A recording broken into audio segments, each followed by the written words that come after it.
Muy bien. Sí pueden ver la presentación, ¿verdad? Sí, licenciado. Buenos días, licenciado. Sí. Muy bien. Sí se ve. Entonces, recordemos que la semana pasada, estuvimos viendo el testamento, pues iniciamos dando dando la definición legal, es decir, la que nos proporciona el artículo 935 del Código Civil. Les decía yo que es lo que debemos de entender según la ley, ¿verdad? Por testamento. Sin embargo, a mi juicio, pues todavía carece de algunas características importantes que debe tener la definición y también, pues, dándole un carácter puramente patrimonial al testamento. Yo diría que sí tenemos que irnos a una definición legal, una definición doctrinaria. Sin embargo, también la que tenemos también si bien es cierto, nos dan más características de la definición legal, también tiene la desventaja que dice al final que dispone de sus bienes, dice, dándole un carácter también patrimonial al testamento. Debe complementarse con bienes, derechos y obligaciones, ¿verdad?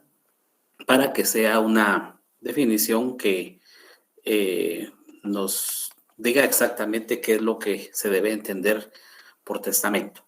Luego hablamos de los caracteres o características del testamento. Es un acto mortis causa, por causa de muerte, unilateral, formal y solemne, personalísimo, revocable. Hablamos de cada uno de ellos. Es un acto mortis causa, unilateral. En el primero, es decir, en el de mortis causa, el testamento se otorga en contemplación al hecho para desplegar efectos para después de la muerte. Por eso es un auto mortis causa. En cuanto a la unilateralidad, no se permite que hagan su declaración de voluntad más de una persona, solamente el testador puede hacerlo.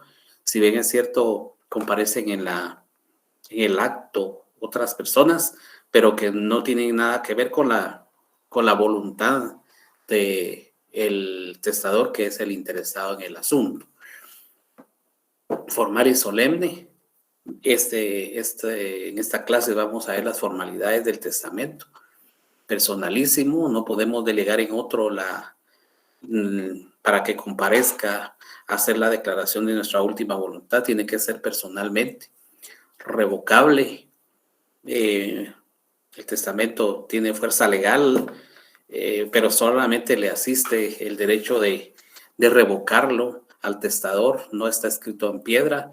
Si yo como testador no me parecen mis disposiciones testamentarias, en el paso del tiempo puedo revocar el anterior y hacer uno nuevo.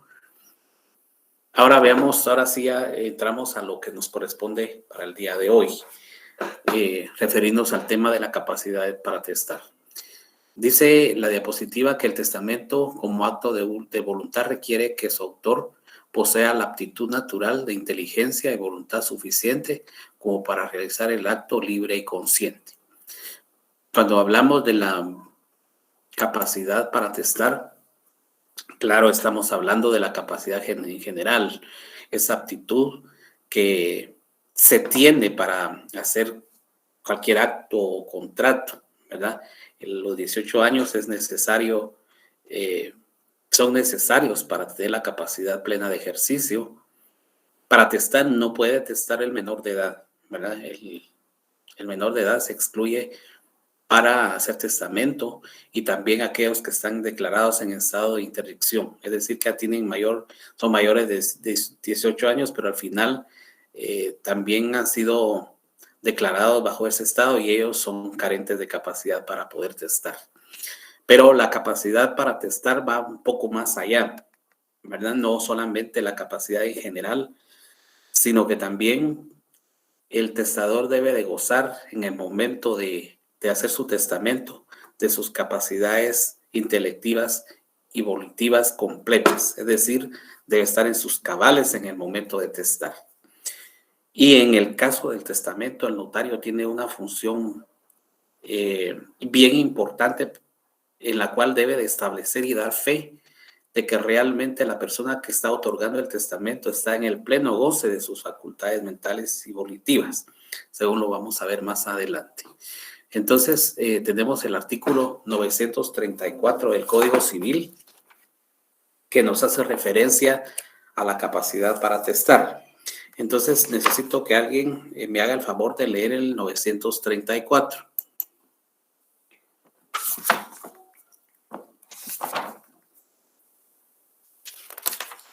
Aló, estoy solo aquí. Establece libertad de testar. Hugo Roberto, ¿verdad? Correcto. Toda persona capaz civilmente puede disponer de sus bienes por medio de testamento a favor de cualquiera que no tenga incapacidad o prohibición legal para heredar. El testador puede encomendar a un tercero la distribución de herencias o legados que dejare para personas u objetos determinados. Muy bien, entonces el 934 yo lo dividiría en 3 partes, ese artículo. Pero la parte que nos interesa para lo que estamos hablando en este momento es lo relativo, la primera parte que dice, toda persona capaz civilmente puede disponer de sus bienes por medio de testamento. Hasta ahí me quedaría yo en este momento para hacer el análisis de lo que estamos hablando. Toda persona capaz civilmente puede disponer de sus bienes por medio de testamento. Es decir, que por regla general... 37, 8, 19. Manuel, por favor, apague su micrófono. Bueno, entonces, para otorgar testamento se necesita tener capacidad, aquella capacidad que es general, esa capacidad de ejercicio de la que hemos hecho referencia muchas veces. Y eso es lo que dice este artículo. Todo aquel que tenga capacidad puede hacer testamento, ¿verdad? Se exceptúa entonces todos aquellos que no tienen la capacidad. ¿Y quiénes son los que no tienen capacidad civil para esto? Sería los menores de edad, no pueden hacer testamento, y tampoco aquellos que están declarados en estado de interdicción. Muy bien. Bueno, el complemento de este artículo dice a favor de cualquiera que no tenga incapacidad o prohibición legal para heredar. Ese tema lo vamos a hablar más adelante. O sea, aquellos sujetos que no tienen la capacidad para heredar, o sea, para ser titulares de una herencia, ¿verdad? Ese es otro tema que vamos a hablar más adelante, pero por el momento yo me quedo con esa parte del artículo 934. Entonces, complementa lo anterior, lo de esta diapositiva, es de sujetos carentes de capacidad, es decir, entonces que hay personas que no tienen capacidad para hacer testamento, no solamente los del 934, es decir, excluimos los menores de edad, pero excluimos también el que esté bajo interdicción. Aquí lo tenemos en esta diapositiva, lo vamos a excluir también. Él no puede hacer testamento, ¿verdad? Cuando la misma definición de testamento nos dice que es un acto puramente personal y de carácter revocable. Hasta ahí me quedaría yo. Me quedo antes, ¿verdad? Es un acto puramente personal. Dentro de las características dijimos que era personalísimo, ¿verdad? Un menor de edad, ¿por qué no puede hacer testamento? Porque él no tiene su capacidad para hacerlo. Puede hacer otros negocios, claro, puede hacer otros negocios, pero lo va a hacer a través de su representante legal, ¿verdad? Ya dijimos que es personalísimo. Si yo no puedo delegar, no puedo tener mandatario para que disponga de mis bienes, el menor de edad tampoco puede testar, o sea, no pueden los padres testar en favor del menor, ¿verdad? Y tampoco pueden hacerlo a favor del declarado de interdicción, ¿verdad? El que sea tutor de un declarado en estado de interdicción tampoco puede hacerlo. Es personalísimo, tendría que hacerlo la misma persona, ¿verdad? Y como no son capaces, entonces consecuentemente ellos son carentes de capacidad para poder hacer testamento.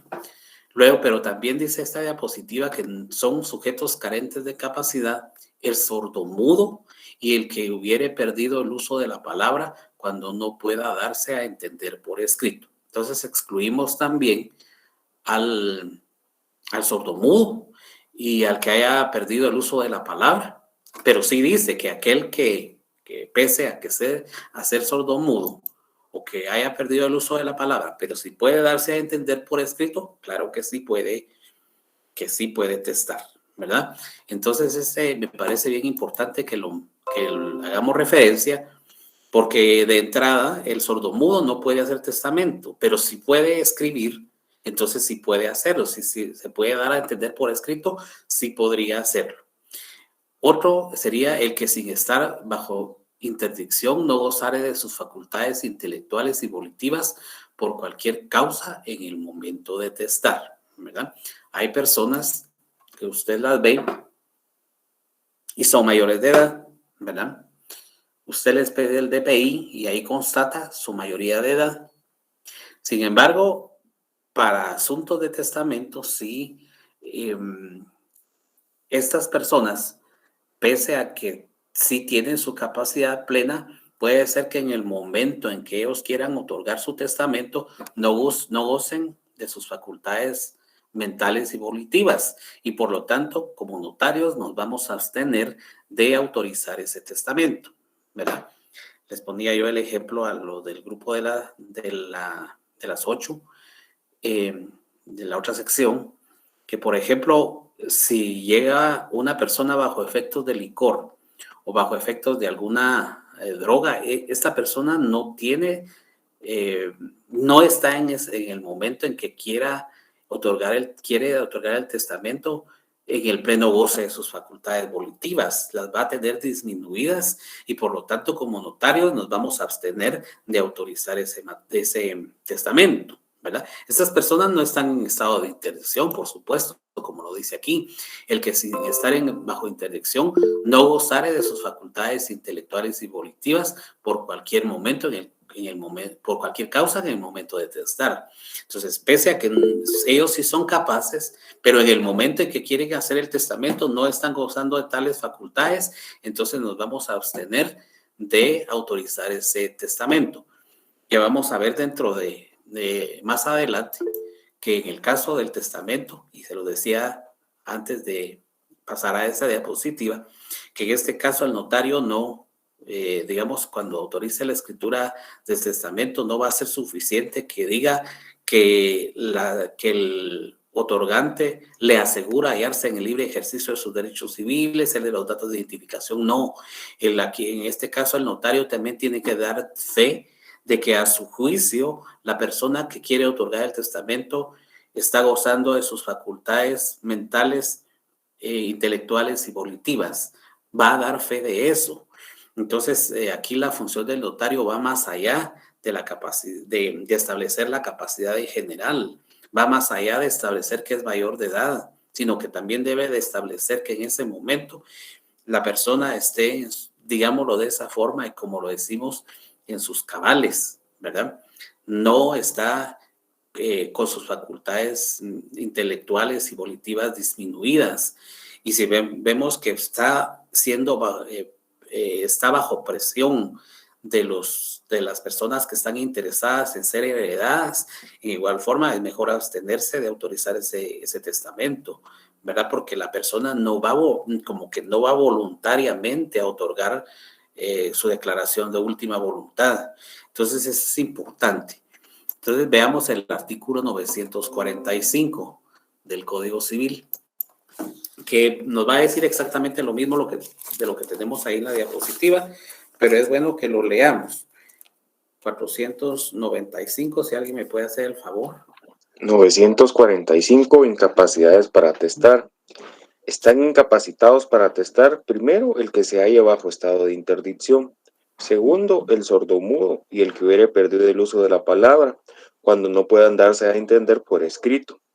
Y tercero, el que sin estar bajo interdicción no gozare de sus facultades intelectuales y volitivas por cualquier causa en el momento de testar.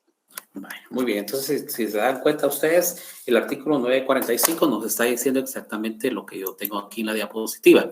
Lo tengo copiado textualmente porque sí necesitaba explicar cada una de ellas. Y luego veamos el tema de la apreciación y constancia de la capacidad. Y era lo que yo les decía. Dice, el notario autorizante en los testamentos notariales tiene el deber de cerciorarse del estado de capacidad natural del testador, ¿verdad?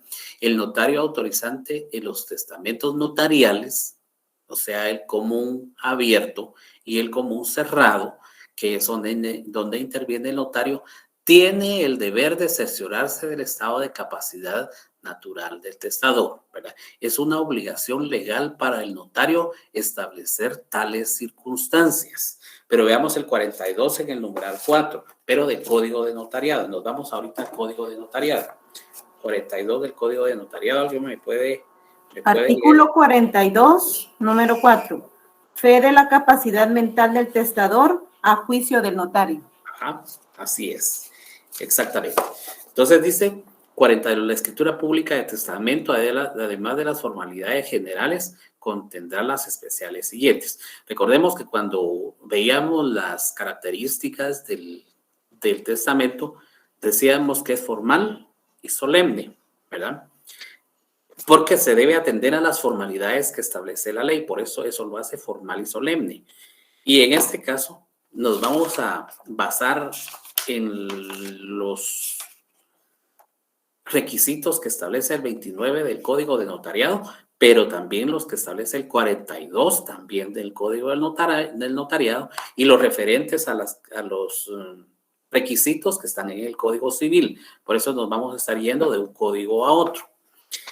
Entonces, en el caso de esto de la capacidad, dice, la escritura pública de testamento, además de las formalidades generales, contendrá las especiales siguientes. Nos remite al cuarto. Fe de la capacidad mental del testador a juicio del notario.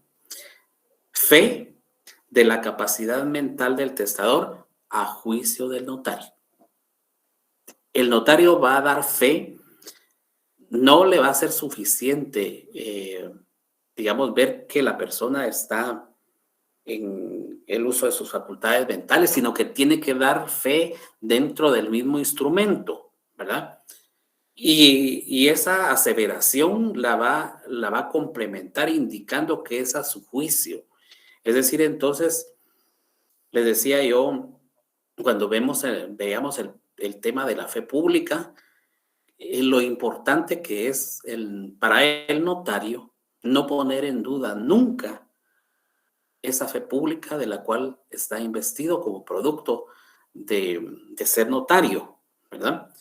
En este caso, entonces, le deja el Código del Notariado una responsabilidad al notario para que dé fe también de la capacidad mental del testador, ¿verdad? A juicio del notario, dice. Entonces, vean lo importante que es que realmente se haga eso, pero que realmente pues esté sucediendo en la realidad, porque al final podría ser un instrumento que nos pueda causar problemas a nosotros, porque al final estamos dando fe de esa capacidad, ¿verdad? Eso nadie nos lo está manifestando, eso no lo estamos oyendo decir del testador. Mire, yo estoy en pleno goce de mis facultades mentales. No, usted tiene que observarlo. Tiene que observar y dar fe que a su juicio la persona está en el pleno goce de sus facultades mentales. Entonces veamos que es bien importante tomar en cuenta ese artículo 42 en el numeral 4.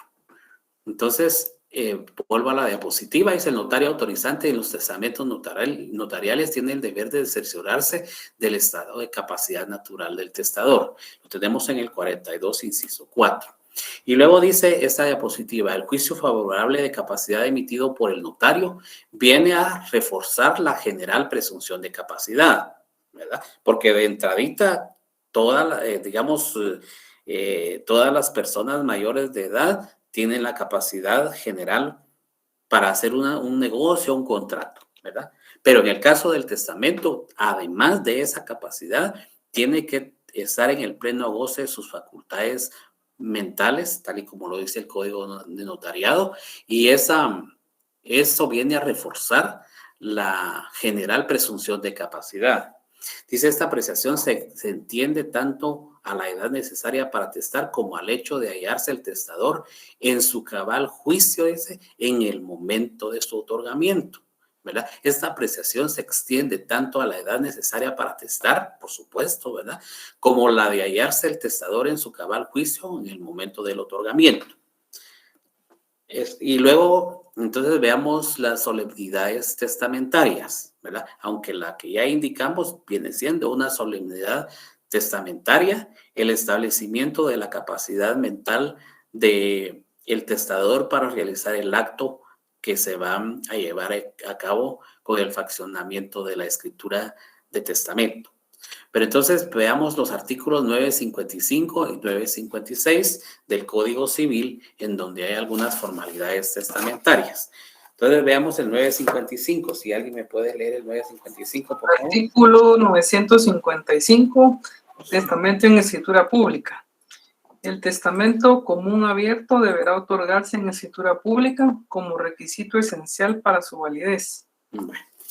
Formalidad número 1, entonces, que estamos indicando, dice 955. El testamento común abierto debe otorgarse en escritura pública como requisito esencial para su validez. Como requisito esencial para su validez. Para que tenga validez un testamento común abierto, tiene que hacerse en escritura pública. Por eso es de que es un acto formal y solemne, ¿verdad? No podría hacerse un testamento común abierto en otro documento que no sea en escritura pública. Claro, hay otro tipo de testamentos, ya vamos a ver los testamentos especiales, pero en donde no hay intervención notarial. Si es un testamento común abierto, debe de otorgarse en escritura pública como requisito esencial para su validez. Es inválido entonces un testamento que no esté en escritura pública. Muy bien, ese es el 955. Luego tenemos el nuevo 956. Si alguien me puede leer el 956, por favor. Artículo 956. El testador puede entregar al notario la minuta de sus disposiciones testamentarias o manifestar de palabra su última voluntad. El notario redactará el testamento y procederá a su lectura en presencia de los testigos, en un solo acto y sin interrupción, llenando los demás requisitos que para el efecto exige el Código de Notario. Bueno, nos interesa más para lo que estamos viendo en este momento la primera parte del artículo 956. Claro, la otra parte la vamos a tratar más adelante. Pero dice, el testador puede entregar al notario la minuta de sus disposiciones testamentarias o manifestar de palabra su última voluntad, ¿verdad? O sea, existen dos formas entonces de recibir la última voluntad del testador, ¿verdad? Él podrá hacerlo por escrito, entregarle al notario la minuta, y entonces ahí están las disposiciones testamentarias y el notario entonces se hará la escritura conforme a todas las formalidades de ley, tomando en cuenta la minuta que le está entregando. Pero lo más normal es que el testador lo haga de viva voz, como lo dice la otra parte del artículo. Dice, el testador puede entregar al notario la minuta de sus disposiciones testamentarias o manifestar de palabra su última voluntad. O sea, esa última parte la considero yo que es la más común. Pero es lo que me viene dando respuesta a lo que vimos cuando veíamos en la diapositiva que decía, y en la ley también, que son personas carentes de capacidad para atestar, los sordomudos y los que hayan perdido el uso de la palabra. Si yo soy sordomudo, no puedo otorgar testamento, ¿verdad? Porque ni lo puedo hacer verbalmente. No lo puedo hacer verbalmente, ¿cómo? Si no sé leer, si no sé hablar, mejor dicho. Pero si me puedo dar a entender por escrito, entonces sí puedo, a pesar de ser sordo o mudo, sí puedo entregar, sí puedo disponer de mis bienes, derechos y obligaciones, según lo dice aquí. Porque entonces yo le voy a entregar al notario la minuta en donde constan mis disposiciones testamentarias. Esa es la razón, ¿verdad?, de lo indicado en las personas carentes de capacidad. No lo puede hacer el sordomudo y el que haya perdido el uso de la palabra. Ellos no pueden hacer testamento, pero sí podrán hacerlo si se pueden dar a entender por escrito, ¿verdad? La minuta va a ser una hoja en la que usted va a escribir cómo quiere que quede el testamento, ¿verdad? Entonces, para mí, por eso les decía, lo más normal es que la persona se exprese por escrito verbalmente con el notario, ¿verdad? Pero también puede hacerlo a través de la minuta. Y si es sordomudo, pues de plano de esa forma lo va a hacer. Si él se puede dar a entender por escrito, entonces lo podrá hacer a través de la entrega de la minuta, ¿verdad?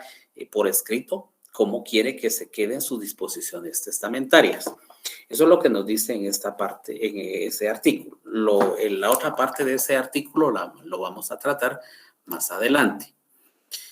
Entonces, esas son formalidades que podemos encontrar en el Código Civil.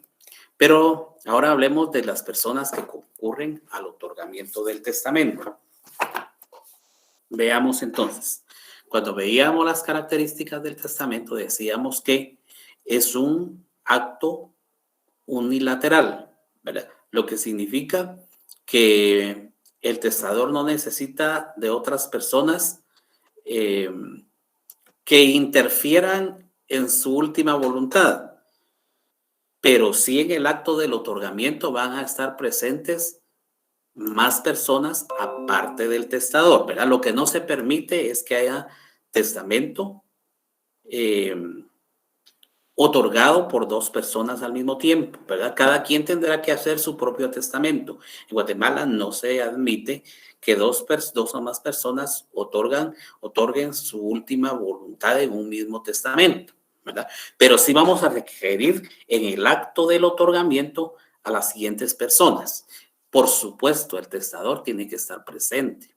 Cuando veíamos que las características del testamento, que es un acto puramente personal, ¿verdad? Lo que no permite que yo delegue en alguien para que sea él el que haga la declaración de mi última voluntad, ¿verdad? Como sí puedo hacerlo con mandato para otras cosas, pero para testamento no. En el testamento tengo que estar presente yo, ¿verdad? Entonces, por eso, ¿quiénes van a intervenir en el acto concurren al otorgamiento? En primer lugar, el testador, por supuesto. Por supuesto, tiene que ser el notario, porque estamos hablando de testamento, ya sea en común abierto o común cerrado, en las dos hay intervención notarial y por lo tanto, pues tiene que estar el notario presente. Y luego tenemos que también la ley exige la presencia de testigos. No solamente en el común abierto y en el común cerrado, sino también en los testamentos especiales se requiere la presencia de testigos. Entonces ellos tienen que comparecer al otorgamiento y vamos a hablar más adelante. Y finalmente la ley, la diapositiva nos hace mención a que debe de intervenir también el intérprete, pero el intérprete no siempre va a tomar parte en el acto del otorgamiento. Va a ser solamente en aquellos casos en los cuales el testamento va a ser dictado en un idioma que es desconocido del notario, ¿verdad? Por supuesto, el notario tiene que hablar el español, pero no puede ser que no hable un idioma digamos, maya o de algún extranjero que quiera otorgar su testamento porque reside aquí en Guatemala y no sepa el idioma español. Entonces sí vamos a necesitar la presencia del intérprete en el acto del otorgamiento, pero no siempre. Es decir, siempre va a estar el testador, el notario y los testigos. Ahora, en cuanto al intérprete, va a ser en circunstancias especiales. Entonces, veamos cada uno de ellos. El testador, por supuesto, tiene que estar en el acto del otorgamiento. Sí. Licenciado, una pregunta. Fíjese que vamos a dejar las preguntas. Al menos usted nos comentaba. Vamos a dejar las preguntas para el final. Sí, déjeme por favor avanzar y al final yo les voy a estar respondiendo a las preguntas. Si no nos da tiempo el día de hoy, podemos responder la otra semana porque este tema ya hay mucho de qué hablar y no voy a terminarlo el día de hoy. Entonces, el testador va a ser la persona que otorga el testamento. Por supuesto, tiene que estar presente en el otorgamiento. No puede mandar comisionado, no puede mandar mandatario, apoderado para que otorgue el testamento. Tiene que estar él en el acto. Por supuesto, el notario En los testamentos abiertos y cerrados se otorgan ante notario. El notario ha de ser hábil para actuar, por supuesto, al igual que en otras escrituras, el notario tiene que estar hábil para poder celebrar actos y contratos dentro del protocolo. Entonces tiene que estar el notario, pero también se exige la presencia de testigos. Dicen, en todos los testamentos se requiere la concurrencia de testigos. En este instrumento específicamente, siempre tienen que estar presentes los testigos, no como en otros que va a ser opcional si usted se asocia de testigos, pero en el caso de testamentos o donaciones por causa de muerte, siempre debe de existir la presencia de 2 testigos en el acto del otorgamiento. Nos estamos refiriendo a los testigos instrumentales, porque también están los testigos de conocimiento, y de eso nos habla la otra diapositiva. Pero vayamos al artículo 42 del Código de Notariado en el numeral 3. Si alguien me puede leer, por favor, el 42 en el numeral 3. La presencia de 2 testigos que reúnan las calidades que exige esta ley. Formalidades. Acto formal y solemne. Acto formal y solemne. Nos vamos a las formalidades del 29 y nos vamos a las formalidades del 42. 955, 956, pero del Código Civil. El 42 es del notariado. Entonces dice, la escritura de testamento, además de las formalidades generales, contendrá las especiales siguientes. Y la tercera dice, la presencia de 2 testigos que reúnan las calidades que exige la ley. La presencia de 2 testigos que reúnan las calidades que exige la ley. La presencia de 2 testigos. Y eso no solamente va en los comunes abiertos, sino también en los comunes cerrados y en los testamentos especiales. Pero como aquí estamos en un curso de notariado, nos interesan los testamentos que se otorgan en presencia del notario. Y en estos debe haber la presencia de 2 testigos especiales, 42, numeral 3. Ahora veamos entonces las clases de testigos, la clasificación de los testigos. Los testigos pueden ser instrumentales y de conocimiento. Estos de los que estamos hablando en este momento son instrumentales, ¿verdad? Y vamos a ver cuáles son los testigos de conocimiento. Estos a los que se refiere el 42 numeral 3 son testigos instrumentales, pero también están los testigos de conocimiento. Dice los testigos instrumentales son aquellos que presencian el acto del otorgamiento, teniendo conocimiento al menos de la voluntad de otorgar el testamento. Desempeñan una función de publicidad más que probatoria o autoritativa, ¿verdad? Ellos, su función es esa, presenciar el acto del otorgamiento, y van a conocer, por supuesto, porque están presentes, la voluntad de otorgar el testamento. Y su función va a ser desempeñar una función de publicidad, no necesariamente probatoria, ¿verdad? Su función es darle publicidad al acto del otorgamiento. Entonces, para esto nos vamos a ir a los artículos 42, que ya el 42 ya lo vimos, ¿verdad? Donde se dijo que se necesita la presencia de 2 testigos, y luego vamos al 51. ¿Alguien me puede leer el artículo 51?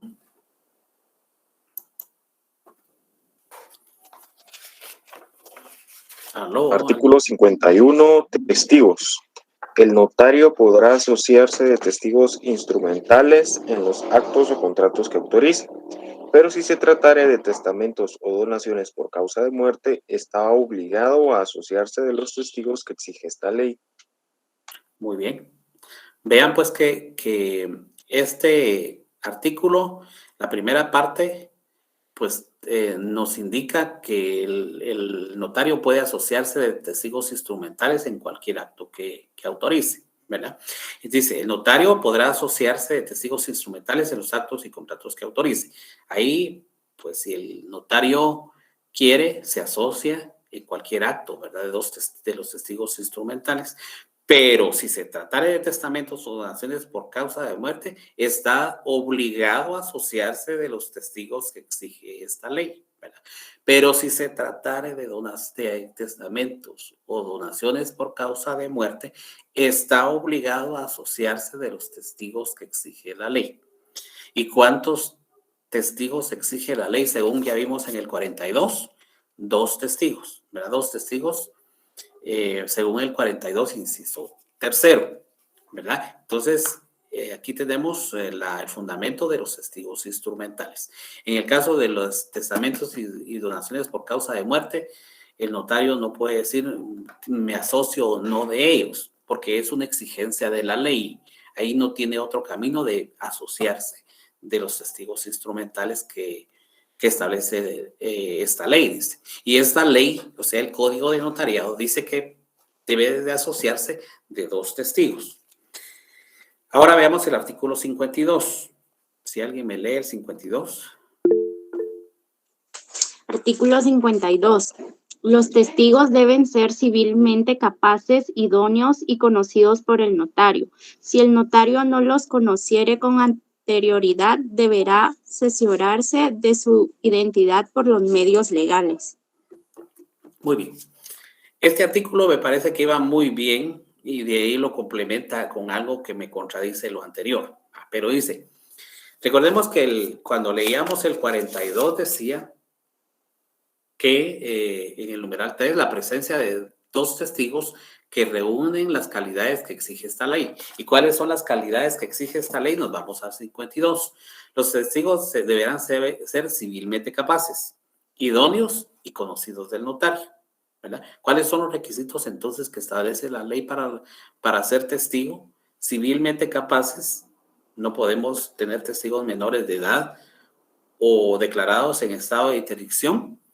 Idóneos y conocidos del notario. Hasta ahí me iba bien eso de conocidos del notario, pero luego dice, si el notario no los conociere con anterioridad, debe cerciorarse su identidad por los medios legales. Entonces sí pueden ser desconocidos del notario, ¿verdad? No sé, eso de conocerse o no conocerlos no es un requisito que así deba hacerse, porque sí se acepta a aquellos que no son conocidos siempre y cuando él los identifique por los medios legales, ¿verdad?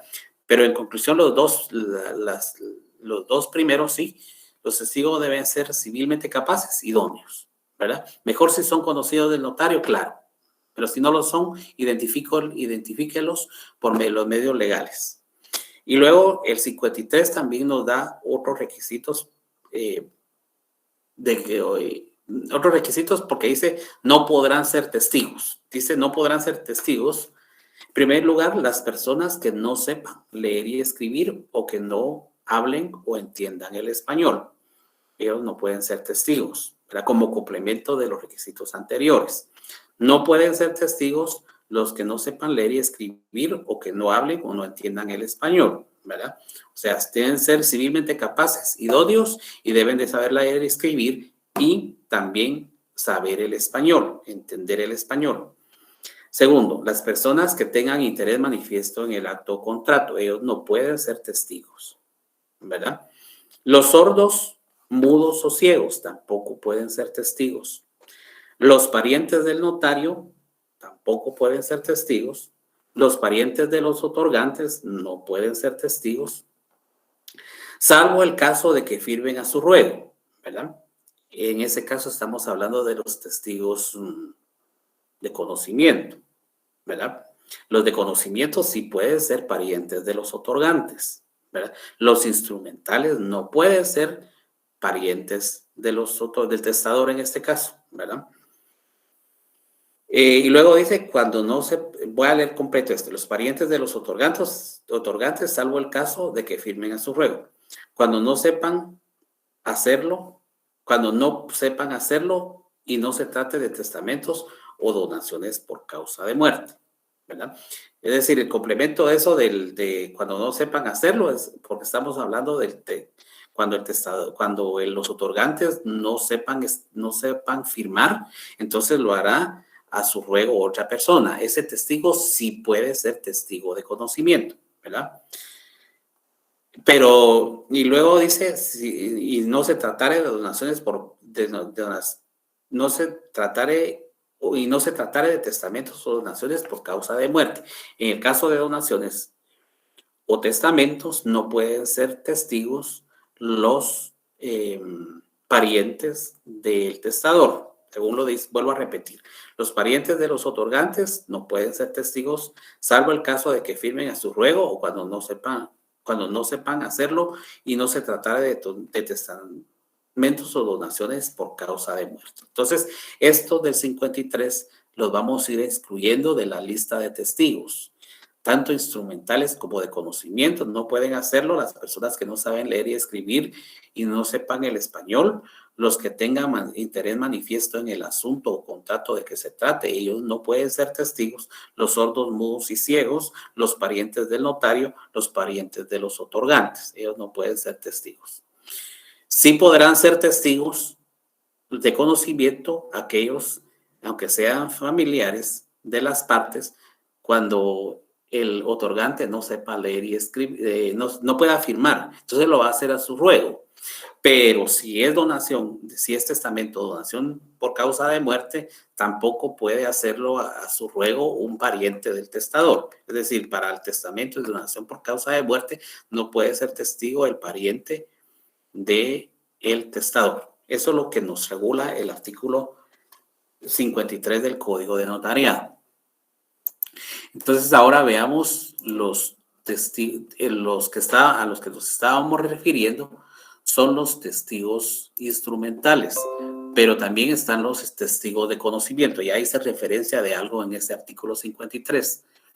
La función del testigo de conocimiento es contribuir a la identificación del testador, ¿verdad?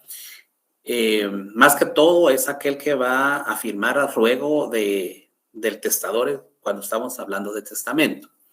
Lo tenemos en el artículo 42, numeral 9. Vamos nuevamente al artículo 42, numeral 9.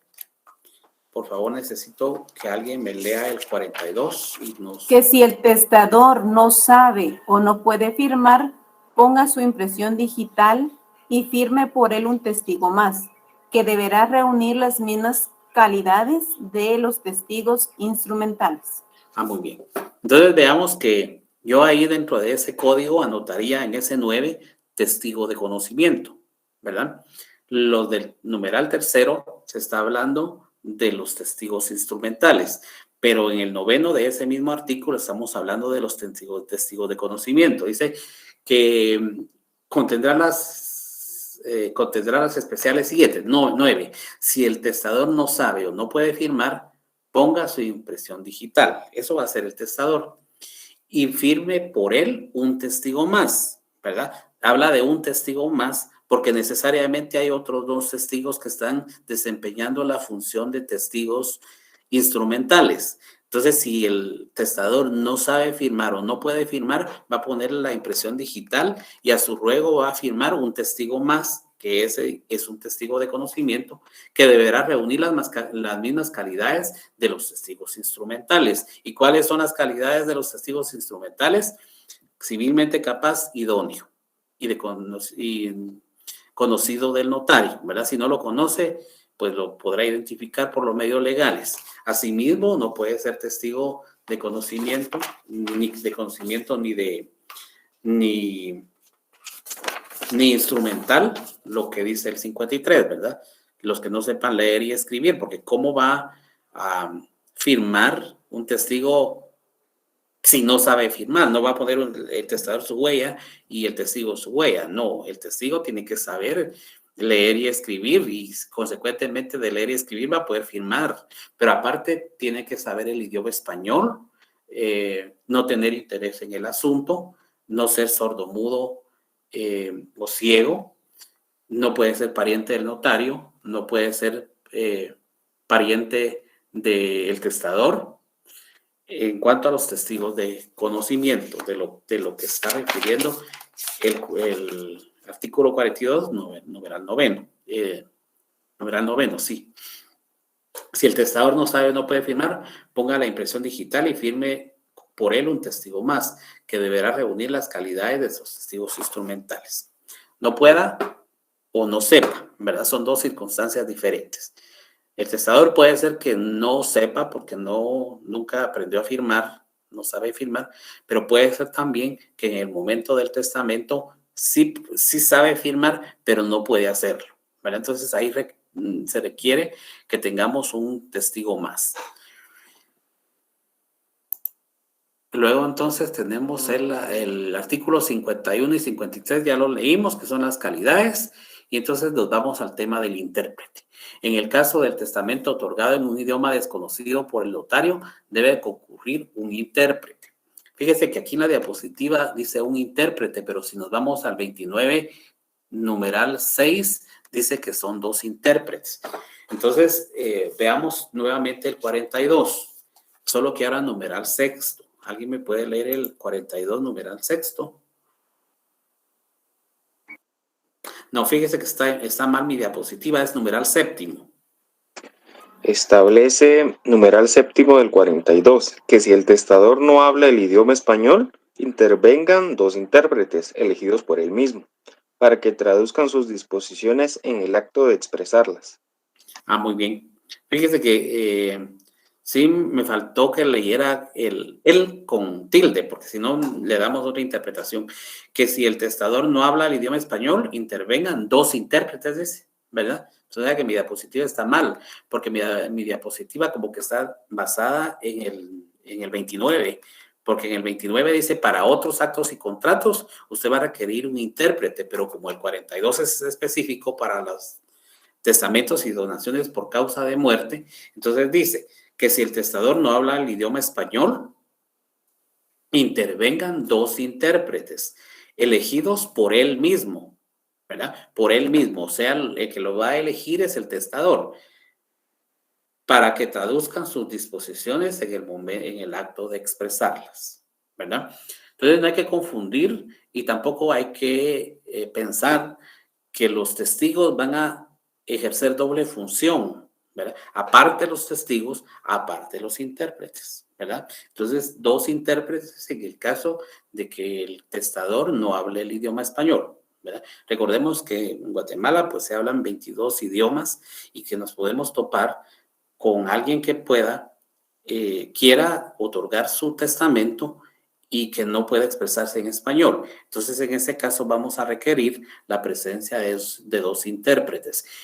O también alguien que sepa, digamos que sea extranjero, pero que hable una lengua extranjera, tampoco va a saber el español y en ese sentido vamos a tener que tener un intérprete en el idioma que él habla, ¿verdad? Es el idioma del testador y va a ser a elección de él, del testador, la propuesta de los 2 intérpretes.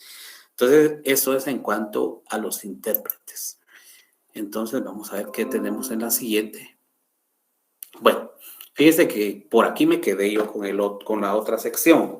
Entonces, como estaban un poquito ansiosos para las preguntas, entonces voy ahorita a responder las preguntas. Vamos a ver si veo yo aquí quiénes me estaban levantando la mano. Pues no me aparece. Alguien había, bueno, fíjese que está Hugo Roberto levantando la mano, pero hubo alguien que tomó la palabra cuando ella estaba hablando y que le dije que me esperara para el final, entonces le doy la palabra primero a ella. Era una dama. Hola, licenciada, fui yo. Hola. Sí, diga. Tengo duda con lo de los intérpretes. Así como, ¿qué tal si hay un notario que habla el idioma indígena, digamos Xinca, y está haciéndole una escritura pública a alguien también que habla solo Xinca? ¿Esa persona necesita intérpretes o él mismo como notario puede hacerlo? ¿Y en qué caso se usa también un intérprete legal, jurídico?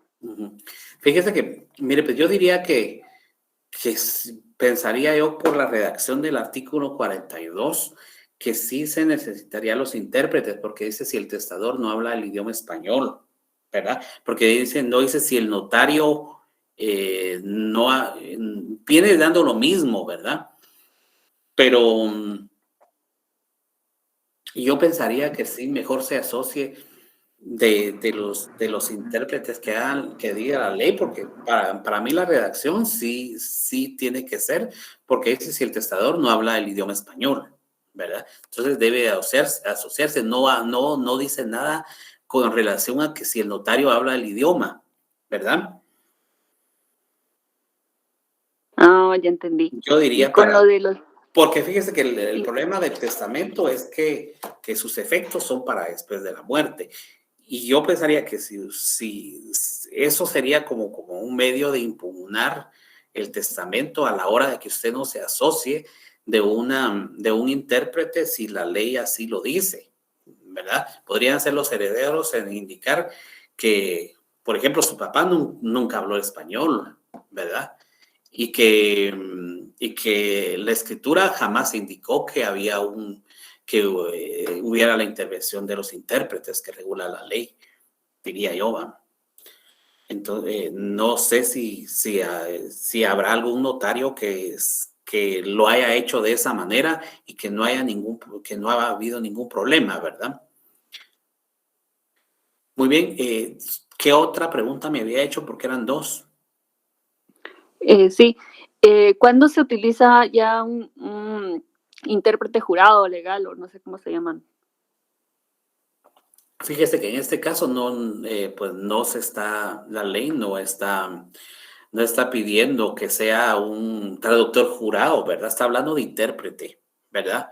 En este caso, pues no le está exigiendo que sea un traductor jurado, ¿verdad? No, le está diciendo que sea un intérprete, ¿verdad? Naturalmente que hable el idioma del causante, ¿verdad? El idioma del testador. Bueno, entonces veamos, tengo la mano levantada aquí de Hugo Roberto Corado Samayoa. Gracias, licenciado. Sí, le iba a plantear prácticamente las mismas preguntas que le planteó la compañera María Celeste, pero aprovechando que ya las respondió. Fíjese que estaba leyendo en esta semana el Código de Notariado, pero me surgió una duda. Es respecto al artículo 7, donde establece que los abogados titulares de las instituciones de crédito no podrán autorizar los documentos en que comparezcan o tengan interés directo dichas instituciones. Leí un comentario de una ley comentada de este Código de Notariado que establecía que lo que regula el artículo 7 es para los casos en donde hay una carta de pago, donde hay una deuda con una institución bancaria y el abogado titular no puede, digamos, redactar la carta de pago, sino que el deudor tiene que buscar un abogado y notario. Solo que hablemos de notario, porque es que en ese momento se está constituyendo uno como notario. Recordemos que son dos profesiones distintas y cuando estamos hablando de dar fe y de escrituras, no estamos en nuestra función de abogados, sino que de notarios. Eso sí necesito que me modifique esa forma de plantear la pregunta, porque sí son dos cosas distintas. Pero usted precisamente está dando la respuesta a eso, ¿verdad? Exacto, o sea, pero no comprendía yo por qué en este caso hay un impedimento para el abogado titular, que así lo establece el artículo 7, que pues claro, se sobreentiende que son abogados y notarios, pero ¿por qué no se le autoriza o se le es que impide? aquí estamos hablando de abogados, ¿verdad? Sí. ¿Por qué no se le autoriza o bien se le impide al abogado titular hacer en este caso algo? Se entiende que es porque él puede ser imparcial, pero en esta ley que le comento, a eso, por imparcialidad que debe de existir, ¿verdad? Y por el hecho de que, es que mire, pues, yo voy también a que digamos que usted no puede legalizar, por ejemplo, su propia firma, ¿verdad? No puede autorizar documentos a favor de usted mismo. El sentido que le daría a eso viene siendo igual, ¿verdad? Fíjese que no he leído muy bien el artículo porque además estamos en el tema del testamento, ¿verdad? Entonces, vamos a ver qué dice el artículo. Los abogados titulares de las instituciones de crédito no podrán autorizar documentos en que comparezcan o tengan interés directo, dice, ¿verdad? Es que ahí vamos al interés que juegan los abogados en el asunto, ¿verdad? Entonces tendrá que tener la intervención de un notario distinto para que legalice, para que autorice las cuestiones del asunto que se está tratando, ¿verdad? Siento que ese es el objeto de la ley, ¿verdad? Pero si me hacen el favor, volvemos al tema del testamento, ¿verdad? Porque estamos en eso y sí necesitaría que salgamos de una vez de las dudas respecto a esto. Tengo la mano levantada de Manuel Alejandro Ramírez Arriaga. Licenciado, buenos días. Una consulta, no sé si yo entendí mal, pero en estas escrituras se tendrían que llevar dos tipos de testigos, entonces, instrumentales y de conocimiento, ¿verdad? Mire, pues, los instrumentales son requisito sine qua non para el otorgamiento de la escritura de testamento. Los instrumentales sí siempre tienen que estar. Ahora, de conocimiento, solo que el testador no pueda o no sepa firmar, ¿verdad? Entonces, ahí necesita usted un testigo más, ¿verdad? Si el testador puede firmar y sí sabe firmar, ¿para qué va a llevar un testigo más? Los de conocimiento, ellos sí tienen que intervenir necesariamente en una escritura de testamento o de donación por causa de muerte, porque así lo dice la ley, el requisito de ley, ¿verdad? Del 42.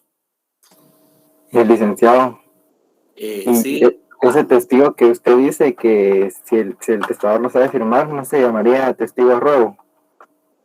Algunos le dicen así de a ruego, ¿verdad? Pero el nombre correcto es de testigo de conocimiento. Ah, bueno, gracias. Uh-huh. Gracias, Lic. Muy bien. ¿Hay alguna otra pregunta? Vamos a ver, tenemos aquí una pregunta de Mercedes. ¿Me podría explicar a qué? Mejor hágamela porque se me perdió aquí. María Mercedes, le doy la palabra. Creo que está hablando de los comunes abiertos y comunes cerrados. Buen día, licenciado. Buen día. Gracias. Sí, es que no comprendo a qué se refiere con común abierto y común cerrado. No sé si me podría ayudar con él. Mire, pues este tema lo vamos a tratar la otra semana porque sí está dentro de lo que yo tengo que darles. Pero a grandes rasgos quiero decirles que los testamentos se clasifican en comunes y especiales. Los comunes son comunes abiertos y comunes cerrados. Común abierto y común cerrado, ¿verdad? Tienen diferencias, por supuesto. Las dos tienen intervención notarial. En los dos hay intervención del notario. Pero la diferencia está en que el común abierto, que es el que estamos tratando ahorita, es donde el notario recibe la última voluntad de manera directa por el testador. Él lo puede hacer por escrito, lo puede hacer verbalmente, como ya lo dijimos. En el caso del testamento común cerrado, el testador tiene que escribirlo en una hoja común, ¿verdad? Y ese testamento, el notario no lo va a copiar textualmente en la escritura de testamento, sino que él lo va a poner en un sobre y ese sobre lo va a cerrar de tal forma que no pueda ser alterado, ¿verdad? Y va a levantar un acta dentro del sobre en donde está poniendo el testamento y esa acta se va a transcribir al protocolo, ¿verdad? Es una transcripción que se hace del acta. Entonces, el común abierto es público, ¿verdad? El común cerrado no va a ser de conocimiento. Posiblemente el notario sí lo vaya a leer, pero él no va a ser público porque no va a constar en la escritura. Usted va al testamento común cerrado y lo que va a encontrar es un acta en donde no va a saber usted quién es el heredero, quiénes son los herederos que vienes, sino que va a hacer una transcripción del acta. Para conocer el contenido del común cerrado, tendría que usted partir o abrir el sobre para conocerlo, y eso no se puede. Se va a abrir hasta el momento en que muera el causante, ¿verdad? Entonces, sí son dos cosas diferentes que ya vamos a hablar más detenidamente de ellas. Muy bien, licenciado. Muchas gracias. Muy bien, entonces síguense patojos y patojas que me voy a ir quedando ahí. Pues vamos a continuar la otra semana. Yo creo que 1 hora es suficiente para que me estén escuchando, ¿verdad? Entonces, vamos a continuar la otra semana y por el momento, pues solamente me queda desearles un buen fin de semana. Ahorita comienza el descanso, gracias a Dios. Y pues nos estaremos saludando ya la primera semana, el primer sábado de agosto. Entonces, que pasen feliz día